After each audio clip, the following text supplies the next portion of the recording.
world of cable news screaming and social media echo chambers, it's easy to lose the signal in the noise. Every day, policy is debated, votes are cast, and your tax dollars are spent. We cut through the headlines to bring you the critical context you need, focusing on what's really going on in news and politics. Welcome to the Analyticaliowan podcast. This is your daily dose of fact-driven politics. Let's analyze today's news. Here's Eric. And we are back here on the Analytical Iowan podcast. It is Saturday, February 21st, as I am recording this. Now, recording this a little later than I intended to. I intended to actually record this in the early morning hours this morning. Got wrapped up in a live with our friend Trucker T. A lot of you know Trucker T from the Rational Boomer podcast. And if you're not familiar with Trucker T or you're not familiar with the Rational Boomer, I encourage you to go check out both of them over on, I think Trucker T does have YouTube and TikTok. Obviously, the Rational Boomer on YouTube and TikTok as well. Encourage you to go check them out. But got involved in one of his lives, and it was a great live, and we had a lot to talk about because we had some big news come out yesterday. And I already had a podcast done for yesterday, so I was going to record what you're getting now in the early morning hours, and then it got late, and I had every intention of recording it around noon today.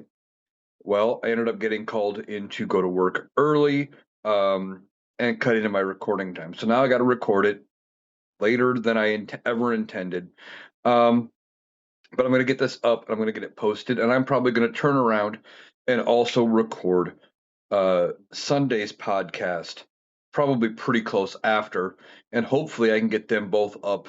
I may try to stagger out Sundays till mid-morning, just so you're not hit with both of them, but I'm going to try to get them both up relatively quickly for Sunday. So this may not end up being up until the early morning hours Sunday, and I do apologize that it is not up for Saturday like I had originally intended. Trying to get back on track and do things better about being ahead. That way I'm not recording as late for the following day. I also have not had a chance to do any TikToks today or look at that much in the way of news for today. So a lot of today's podcast is going to be on the stories that broke yesterday. And we had one huge story come out yesterday.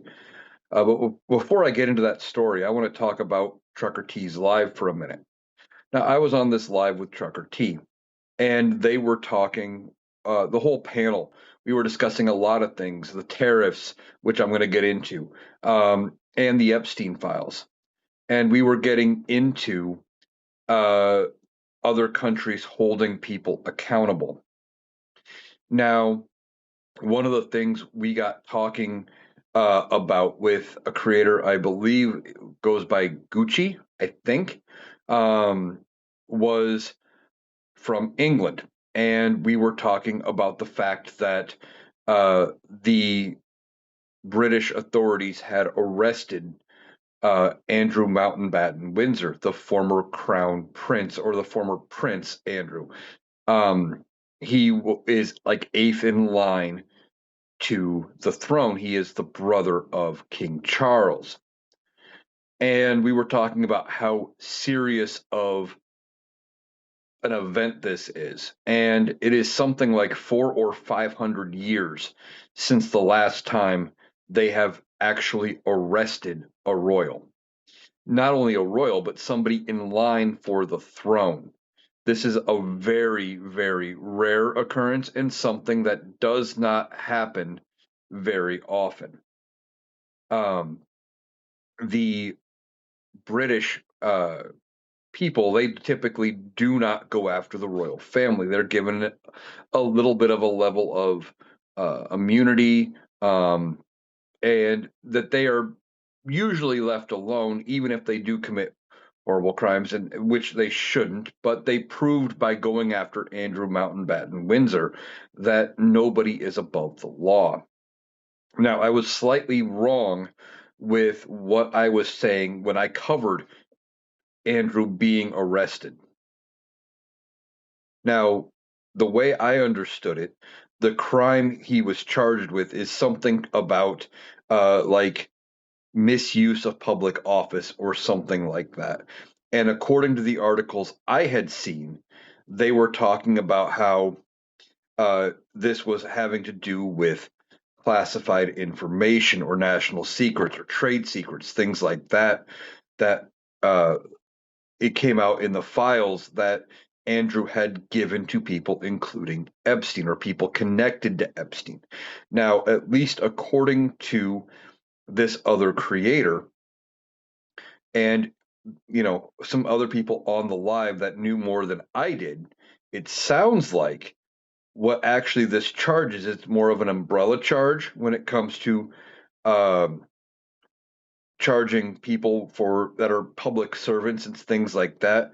And there's a lot of things that could fall under this charge.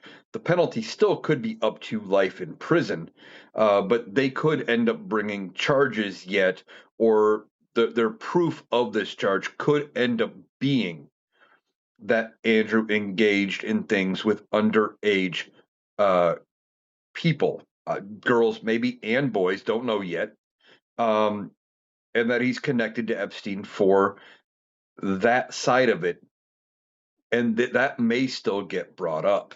Now, we don't know, their investigation isn't completely over just because he was charged.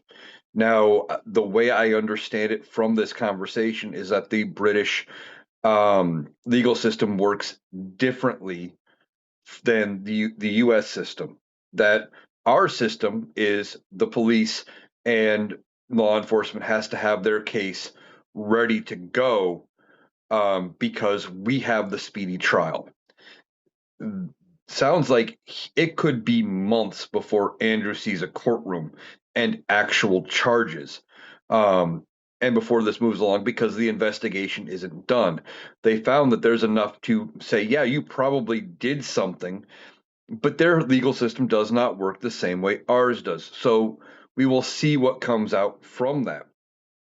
One of the other things that was brought up in this live panel was that King Charles himself could have used the influence of the royal family and said, yeah, let's give him a pass. And that didn't happen. The fact that Charles um, did not did not prevent law enforcement from going after Andrew says a lot. I think that the British royal family probably knows more than what they are letting on, and something may come out. And they were trying to get ahead of it by preemptively stripping Andrew of his titles and things, and they moved him to a back mansion. Now, compared to what most of us live in, how Andrew is going to be living and spending his days is going to be rather luxurious. But compared to what he was used to, he is not doing that well. So we will see what happens with Andrew Mountbatten Windsor as far as these charges and how that goes forward. Now, something that was not brought up in the live and something I have not talked about yet that is also international politics. You might remember from a year ago, maybe it was over the summer, I don't remember the exact time frame, where uh, the president or prime minister of South Korea had tried to call for martial law. And there were all of these videos. It happened rather quickly of lawmakers rushing to parliament, climbing fences, trying to call an emergency session before they could be arrested and all of this stuff. And they immediately voted out his and overrode his attempt to do this and then impeached and removed him very quickly. Well, he got charged. He saw it inside of a courtroom and he was convicted. Now, this is one of the problems I have with our current system. South Korea saw somebody try to use the military to declare martial law, do an insurrection, and try to overthrow the government. And they had no problem removing him, charging him, and now he is going to be facing punishment. Now, I am not sure of his ultimate punishment, if he is going to be sentenced to death or if it is a life imprisonment situation. I don't know what the ultimate penalty is here compared to what it could be. But the fact that they held their prime minister or president, I'm not sure what the actual title is there, to that standard and said, yeah, we're not doing that. You are going against our government and we're holding you accountable, says a lot. Now, this is why I'm irritated. We could have done the same thing.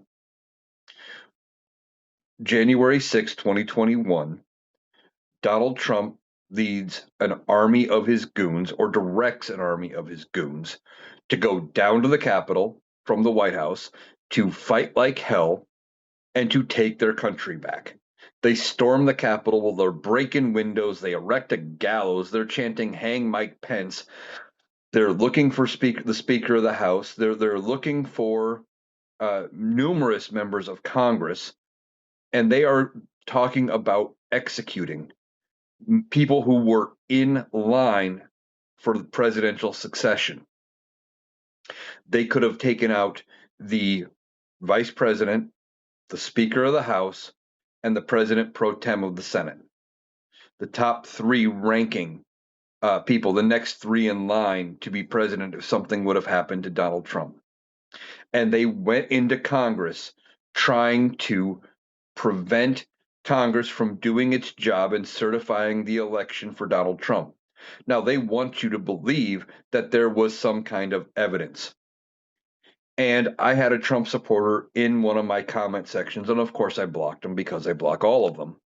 But they were trying to say, this Trump supporter was trying to say that, well, all January 6th was about was trying to get Congress to listen to the proof that there was something wrong.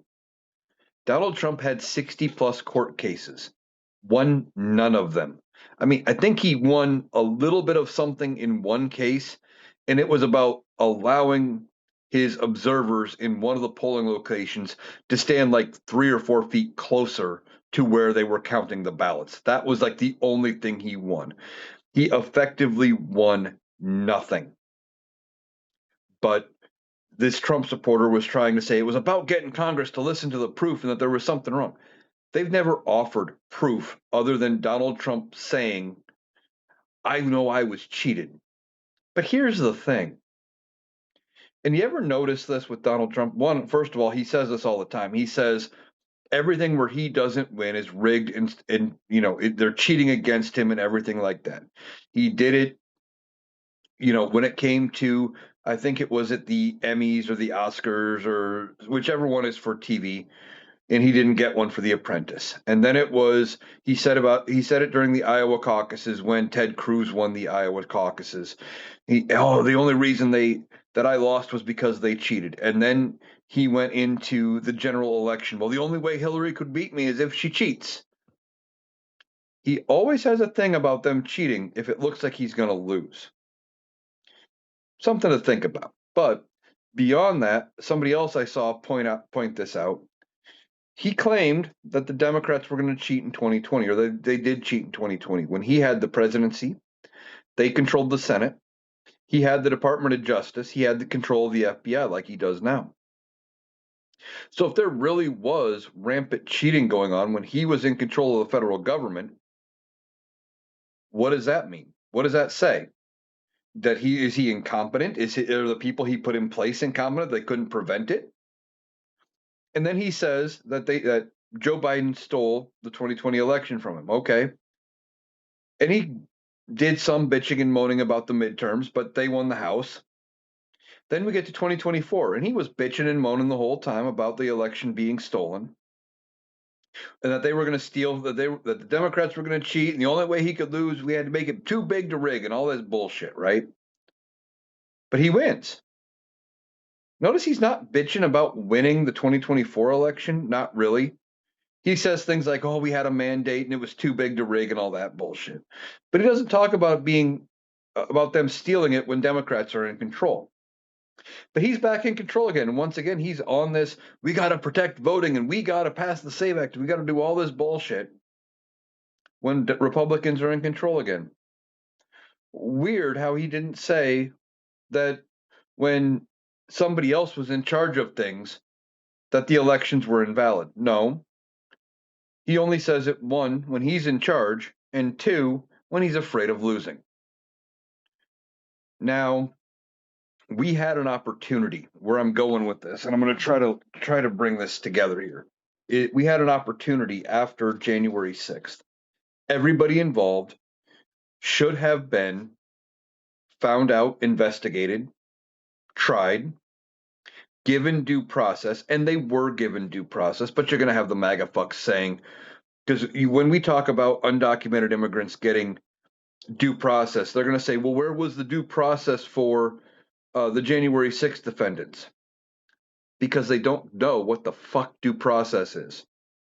For the uneducated dimwits out there that are MAGA, the due process is having the trial, standing before a judge saying, I plead not guilty, getting the presumption of innocence, going through and standing before a jury of your peers, maybe having the possibility of posting bail. All of those things fall under due process, but they don't know that. And yeah, I'm a little fired up today. But the whole thing here, we had a chance. If they would have continued that investigation beyond just the J6 people who went into the Capitol, they had evidence of members of Congress, a Supreme Court justice's wife, and the sitting president at the time of the United States of America. They had evidence. But Merrick Garland sat on his hands and said, it's political. We're not going to do anything about those people. Didn't do a damn thing until public outcry got loud enough. And when the public outcry was loud enough, then he appoints Jack Smith. And Jack Smith gets to work it in about 10 months, has charges ready to go. But because our legal system was able to be manipulated by Donald Trump, and because the Republicans don't have a fucking spine, he was able to drag things out, delay, and say, well, I'm going to be the nominee for the Republicans, and I need special treatment because I'm a presidential candidate. And he got it. Now, the only reason he was even eligible to run was twofold. Well, mostly twofold. Again, Merrick Garland didn't do his damn job and investigate him from the get-go, from the jump when Democrats took over in 2021. And two, when they impeached him the second time, Mitch McConnell, basically, they drug the trial out and they waited the time and said, well, he's no longer president. So it's a criminal matter. It doesn't make any sense for us to vote to convict. It's a moot point. They should have voted to convict then and rid their party of Donald Trump, but they didn't.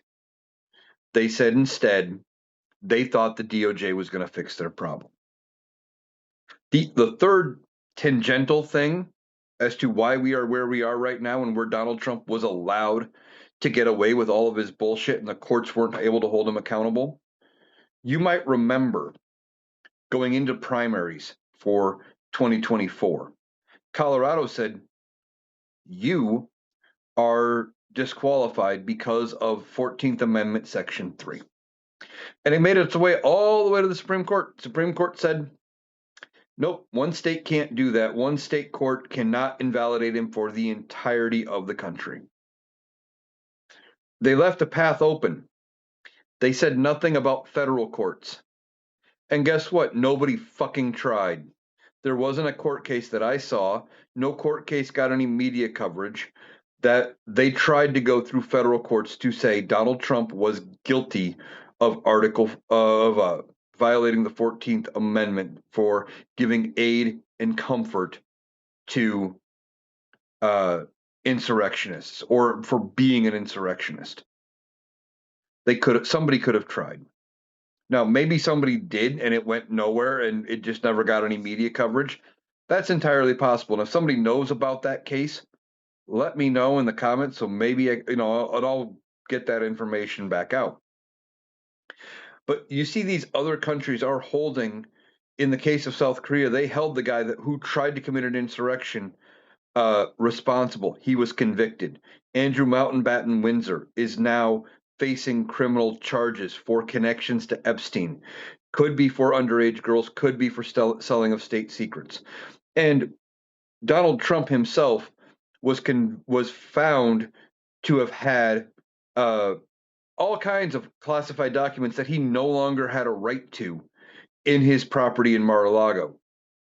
And yet, again, because they didn't move on it fast enough, and because he was able to play the games that he was doing, and because Republicans didn't have the balls to stand up to him and say, no, we want anybody but you to be our nominee, he was able to delay things out to the point that he was able to get away with it all. Now, he's probably going to ultimately end up avoiding anything through the criminal justice system and any sort of criminal penalty, not because he is going to come up with some strategy or because he is innocent, because he's probably not going to live long enough to see the inside of a jail cell. He's probably not going to make it to the end of this term. The Big Mac is going to get him. And I think it's going to be a Big Mac, or it's going to be his own party that is going to turn on him or something, but I don't think he makes it to the end of the term. And I think when he goes, I think that is going to be how he gets away from with it, and he doesn't actually face any real accountability.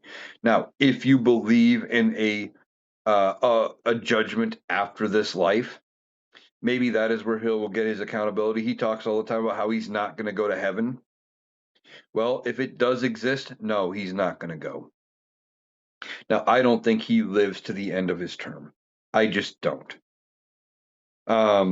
I was on one of Tom Powell Jr.'s lives earlier today, and I had some free time while he was live at work.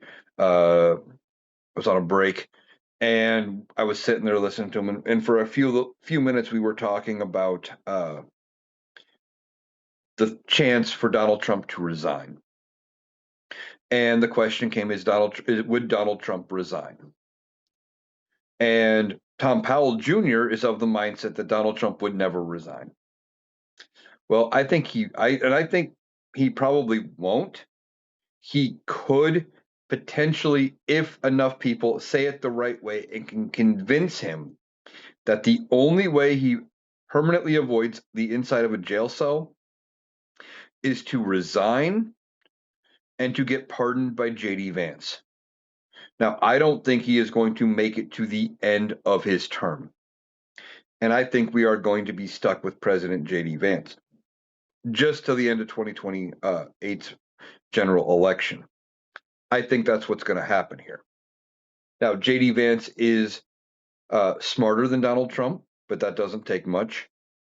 JD Vance will do things that Donald Trump would never do. He's going to listen to smart and intelligent people. But I think what JD Vance is going to be told to do if he has to take over, maybe not as much if Donald Trump kicks the bucket, but if he has to take over because they decide to finally remove Donald Trump, if they decide to impeach him, and they might, depending on how the midterms go, or if something comes out from the Epstein files, and with other countries looking into the files and their own people, like Andrew Mountbatten Windsor, something might come out that Donald Trump and the DOJ can't scrub, that they can't fix, that they can't solve. And if that comes out, the Republicans may have no choice but to break ties with Donald Trump and say, okay, enough's enough. We get it. He's gone. But either way, if we get JD Vance as a president between now and 2029, I think he is going to be given very strict orders. He's going to be walking a very tight rope. And the thing he is going to be told is going to be fix this, right the ship, and try to fix the impression of the Republican Party going into 2028 general election, or if it's early enough yet this year, trying to fix it going into the midterms. So he's going to be on a short leash. They're going to be watching what he's doing, what they allow him to do. Um, and most of the cabinet that needs to go are probably going to go. Now, they may not make a big show of it, and it may be those things where they get other positions and they get moved around. And oh well, Dr. Oz is going to go become an ambassador to China, and RFK Jr. is going to go be an ambassador to South Korea or something, and then you're just going to hear them retire in 3 months or 6 months. It's going to be something that's going to be, as they would say back in the day, back page news, or middle section, bottom corner. It'll be a small column, and you won't even hear about it. It'll be a non-story. But then JD will slowly bring in his own people, and I think that could happen. Now, Donald Trump might surprise us because he's like a fucking cockroach, and maybe his health does hold out all the way to 29, but I don't think so. And if his health does hold out to 29, that is the worst thing for the Republican Party, and it almost certainly means the Democrats will win the presidency. And if they can maintain their momentum and not shit the bed, they could probably have a decent majority in both houses. All right, now let's get. I've spent a lot of time talking about that. I want to get into um, the big story from yesterday. Now, yesterday morning during breakfast, Donald Trump was given some bad news. He was told that the Supreme Court has finally ruled on Donald Trump and his tariffs. And in a 6-3 decision with uh, Alito, Thomas, and sorry, I had to look it up. I couldn't remember if it was Gorsuch or Kavanaugh. It was Kavanaugh. They all dissented and said that Donald Trump had the authority under the statutes he was saying to put his unilateral tariffs on. Now, I am not surprised that the Supreme Court ruled that the tariffs were illegal. I'm a little surprised that it was 6-3. Um, it really should have been a 9-0 easy decision for this Supreme Court. They should have had this done and in the bag days after they heard oral arguments. So why did it take so long? Because they heard oral arguments, I believe it was in October. Now we are 4 months away, something like that. Maybe it was, yeah, I think it was October. Might have been November. Either way, it's been 3 or 4 months. Why did it take them so long? Well, the ruling itself was 174 pages. Okay, and out of 174 pages, the actual ruling itself is like 10 or 15 of it.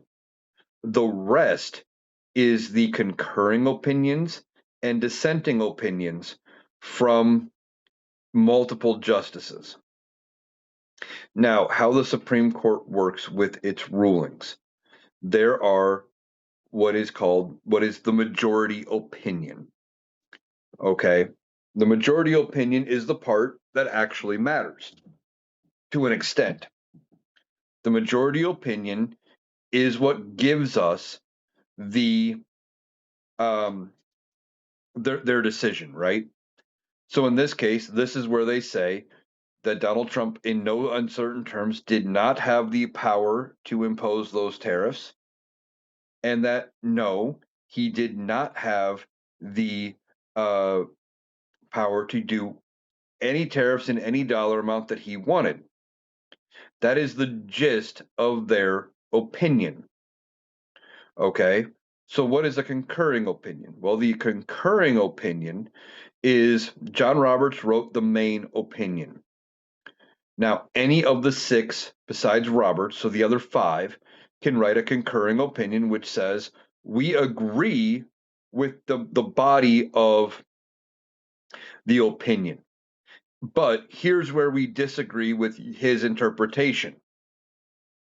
It is similar to a dissent, but it is still an agreement with the main, the body of the opinion. and then there's the dissenting opinion. So the three justices, Kavanaugh, uh, Alito, and Thomas, all could write separate or together. They could all write dissenting opinions saying we disagree with the ruling of the court, and here's why. And the same thing with the concurring opinion.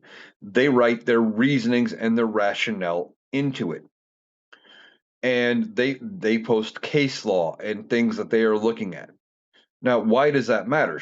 Do they need to do that? Well, they don't need to. So why do they?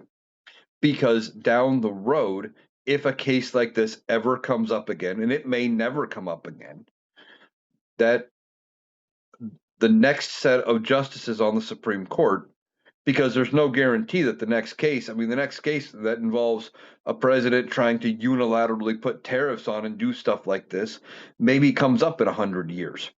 And if none of the laws involving tariffs have ever changed, well, they would need to know, what did the last court think?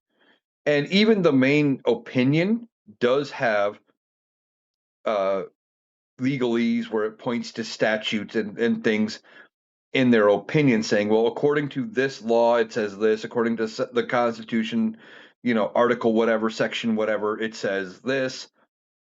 And that is all important for people who look at these opinions down the road.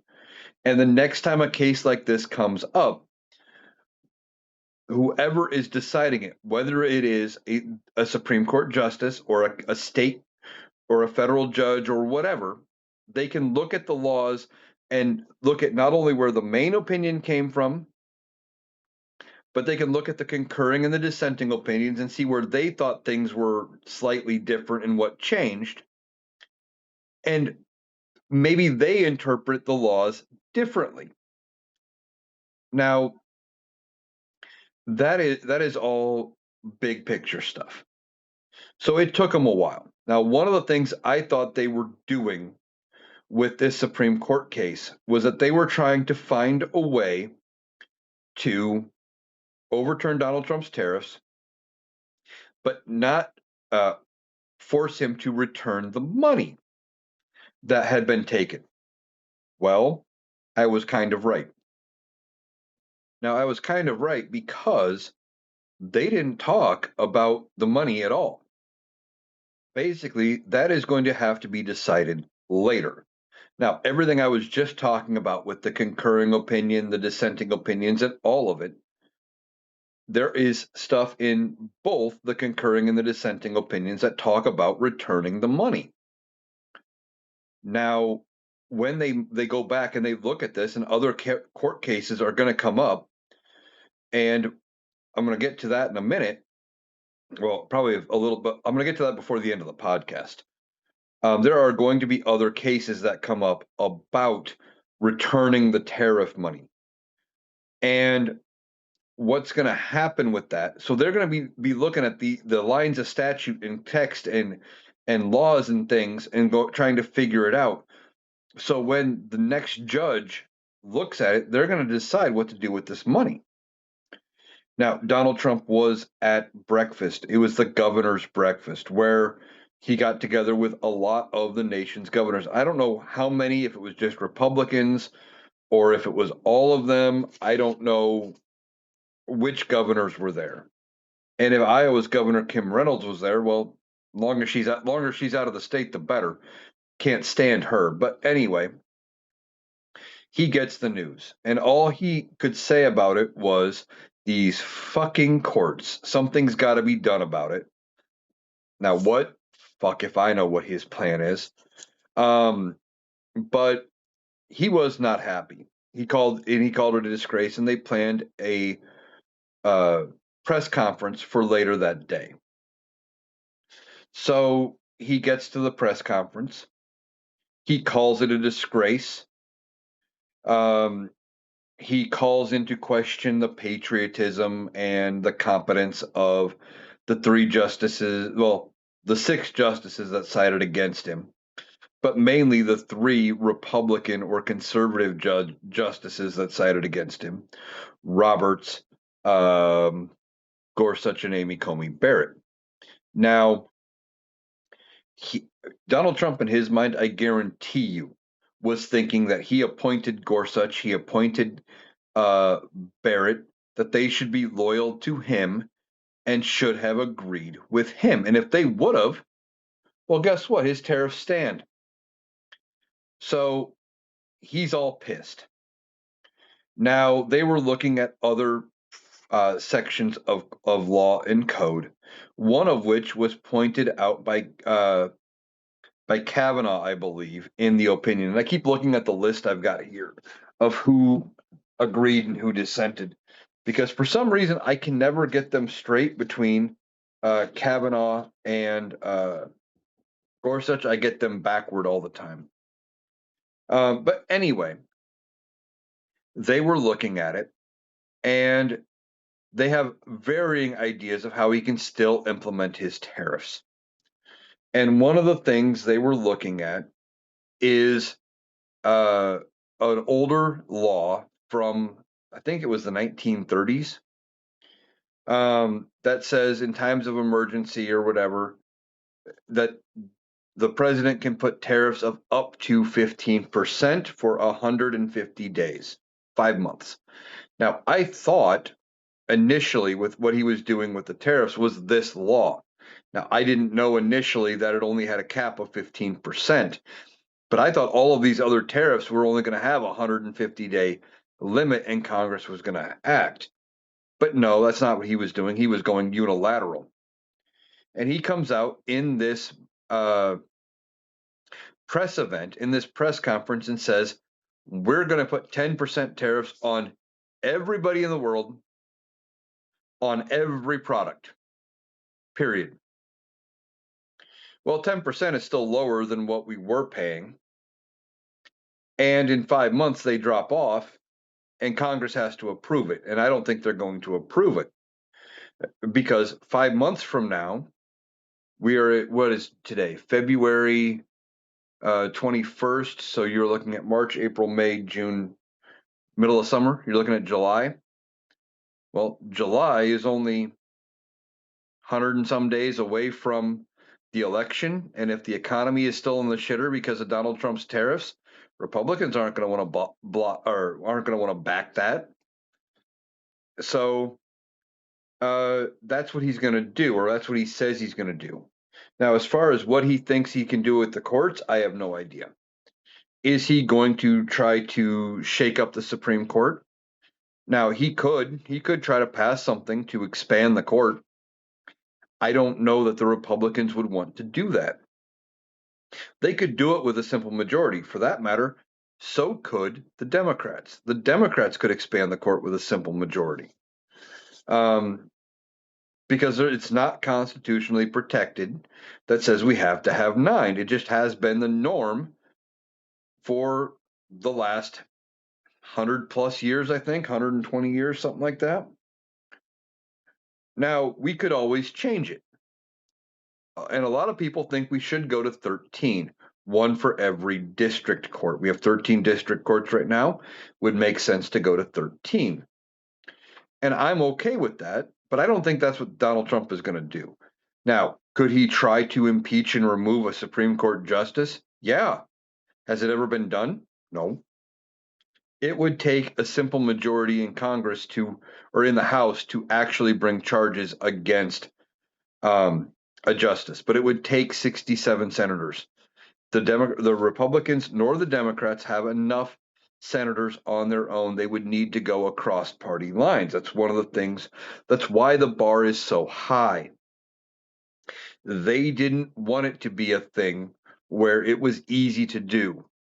Now, removing a Supreme Court justice, even charging one with an impeachment, hasn't been done since like the very early days of our country. Now, Donald Trump is pissed right now because his tariffs are off.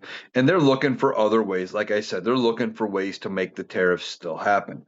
Now, what is up in the air is his trade deals. A lot of his trade deals, and he even admitted in his press conference to some of the wars he claims to have ended, that they only stopped because he was threatening them with tariffs. So we don't know what is going to happen with these trade deals. If because they were negotiated under the threat of something that he can no longer do, how does that happen? And one of the things the Supreme Court specifically said was something I had been saying all along. Tariffs are a tax, and they are ultimately paid by the American consumer, but that they are paid by the company that brings it in.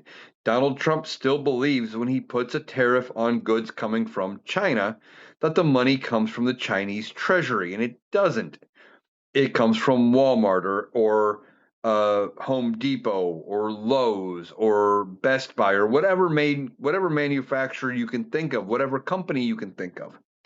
If they bring something in from a foreign country, when it hits the dock or the port or the airport or what have you, it gets hit with the tariff. And then ultimately, those things get passed on to the American consumer because companies do not eat those costs because a lot of them can't or they don't want to and not because they want to make as much money as possible.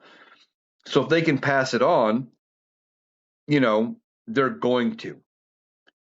So what is going to happen to any of these trade deals is your guess is as good as mine. We don't have a definitive answer. Um, some of them may come back to the table trying to renegotiate. Now, because Donald Trump is able to negotiate, as still that is, because he is the chief diplomat of the United States. What I don't entirely know is as part of the negotiations, if it's in a trade deal, because I think Congress must approve those trade deals. And I just looked it up. Yes, I'm correct. Congress must approve all trade deals. So if he comes up with a trade deal with China, for example, that does have a 50% tariff in there, Congress must approve it, and they could reject it. So we're going to see countries come back to the table.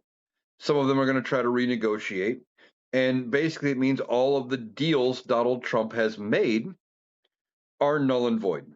I mean, I don't know how many of them ever actually got approved through Congress anyway, because we'd always hear, well, he had this deal done, and we'd never hear any more about it. We would never hear that it got approved.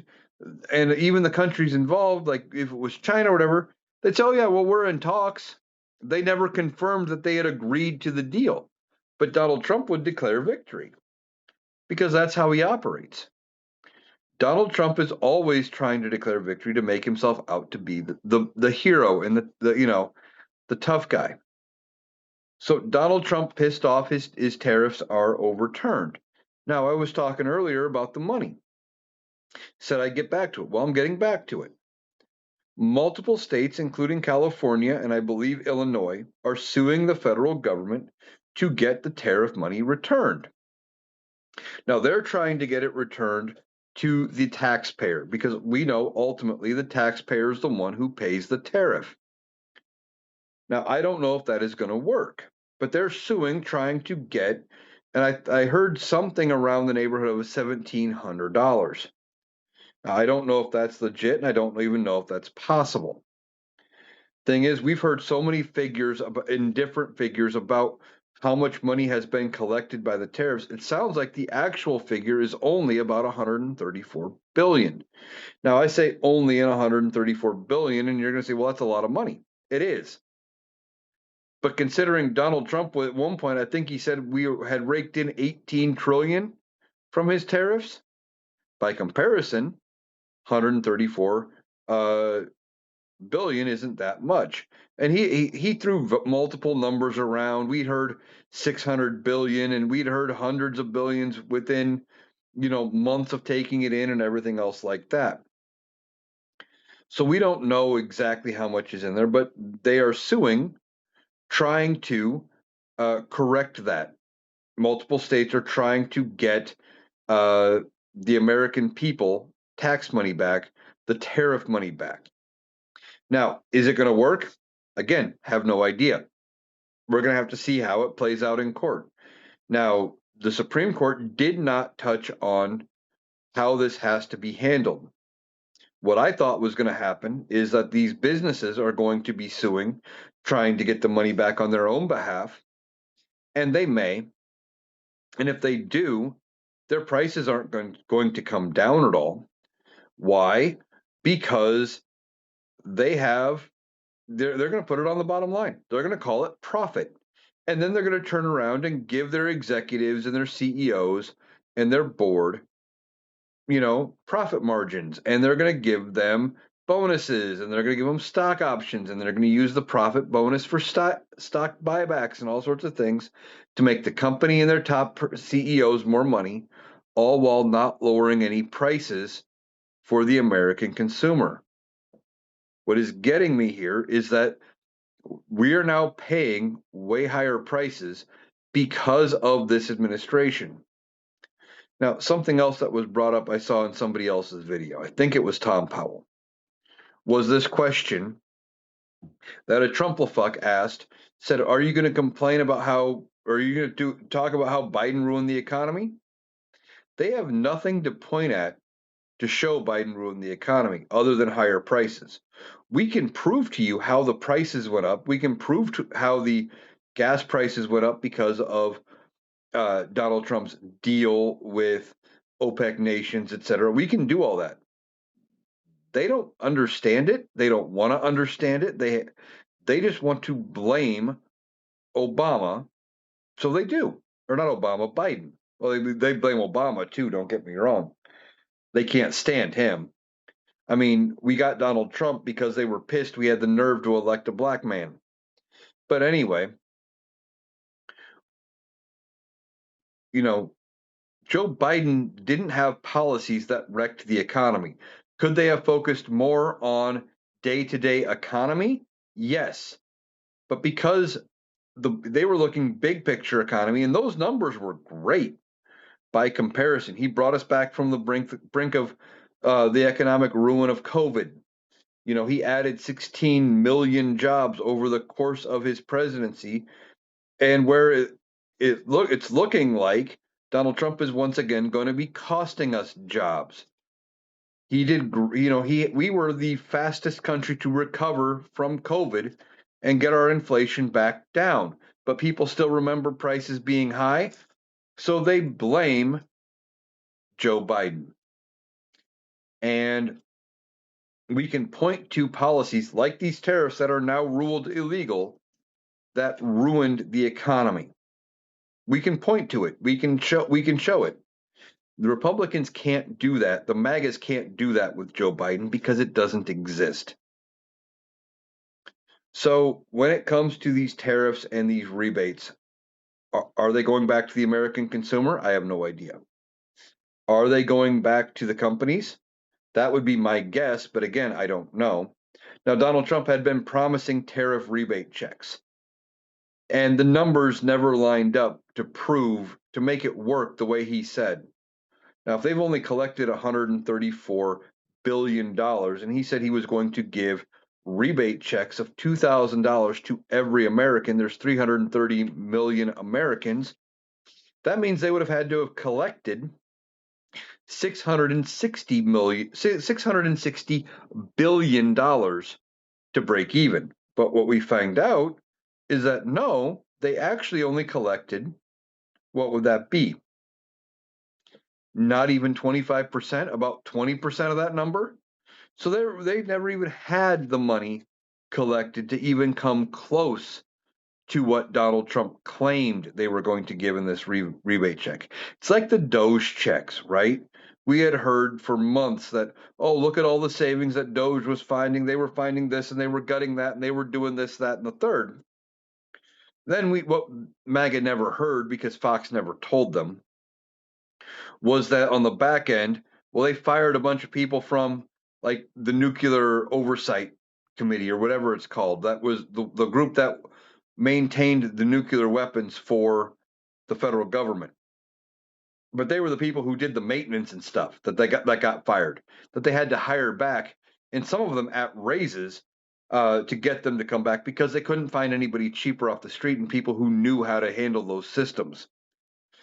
And what we find out on the back end is this administration is one of the most incompetent that we have ever had. And Doge, the savings was minimal at best, but they all cheered for it, and they're still waiting for that DOGE check. They think it's coming. They think the tariff rebate check is coming, even though they were ruled unconstitutional. And what is going to piss me off is if uh, blue states like Illinois, like California, and others that are suing to get those the tariff money returned to the American taxpayer, if they are successful, I can see exactly how this will play out if Donald Trump is still alive when it happens. Unless they specifically ask for this to not happen in their complaint, Donald Trump would delay it like he did the COVID checks and have it be delayed so he can stamp his signature all over them so people think that it was his idea to give back that money and he's going to be the hero. Donald Trump loves to look like the hero, and if he can find a way to spin it and make it look like he was the good guy in this outcome, he would. And what I'm afraid of, it's one of the problems with the Democrats. And I'm not a Democrat. I'm an independent. I have voted left, right, and independent. I have voted for all three. I have never regretted a single vote for any Democrat I have ever voted for. I have regretted voting for Republicans and independents. And the thing is, when with the Democrats, I can see them shitting the bed here and winning the court case, but losing the war by allowing Donald Trump to put his name on the checks or being allowed to send out a letter that misconstrues how those rebates are coming to him. Where he'll say, well, see, I won, through the generosity of Donald J. Trump, I'm giving you these rebates. When the reality would be he lost a court case because Donald Trump always loses court cases when it comes to stuff like that. That's what I think is going to happen, and that's what I'm afraid of, is that the Democrats are going to shit the bed and mess up the messaging. Now, good news that we got the tariffs overturned. Donald Trump freaking out because that was like his thing. And we're going to see how he spins this. Is he going to try? There's been talk about an army buildup in the Middle East heading into Iran. Could he go after Iran because it is a distraction from him losing this court case? Entirely possible. He could also do it as a distraction from the Epstein files. He's getting weaker and weaker, and he's getting more and more cornered and desperate. And the stuff he's going to come up with is going to be more and more unhinged as he starts to spiral. He can't save himself at this point. It's just not possible. And we're just going to have to be watching and making sure we're letting our voices be heard as it goes forward. Make sure we let our Congress people know our displeasure with this administration. Tell them it is time to hold him accountable and remove him. But the other thing here is, remember, we are on the path to the midterms. Primaries are coming. And during the primary, it is your chance to really get out, get your vote heard, your voice heard for what you want going forward.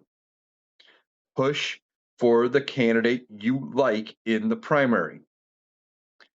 And if your candidate, whether we're talking presidential, whether we're talking state rep, whether we're talking governor, whether we're talking senator, whatever race we're talking about, if your candidate wins that primary, great. But as long as you're voting for the Democrat, or I guess if you're a Republican and you're not a crazy MAGA and you like what I'm saying, welcome aboard. And if you're a Republican and you want your candidate to win who's not MAGA and wants to hold this administration accountable, push for that person. But then come the general. If you don't want MAGA in power, vote against MAGA. If you're a Democrat, doesn't matter who you want. Like here in Iowa for governor, we've got Rob Sand running and I think he is going to be more than likely going to be the Democratic nominee for governor. And I think he could win the Democratic nomination. And I think he could win and be governor. I think he'd be great. But if somebody else comes along and beats Rob Sand in the primary, unless they are a MAGA in disguise, I'm still voting for the Democrat for governor in November. Push for the person you love in the primary. Back the Democrat in November. If you back third party, if you protest vote or don't vote for these races because your candidate didn't win, it is no different than voting for MAGA and MAGA Republicans because you make it easier for them to win. All right. That's going to do it for today's episode of the Analytical Iowan podcast. I want to thank you for taking the time to join me today. I'm going to be back tomorrow with another podcast and more TikToks talking about all of the things news and politics related. I hope you guys have a great day, and we will be back tomorrow.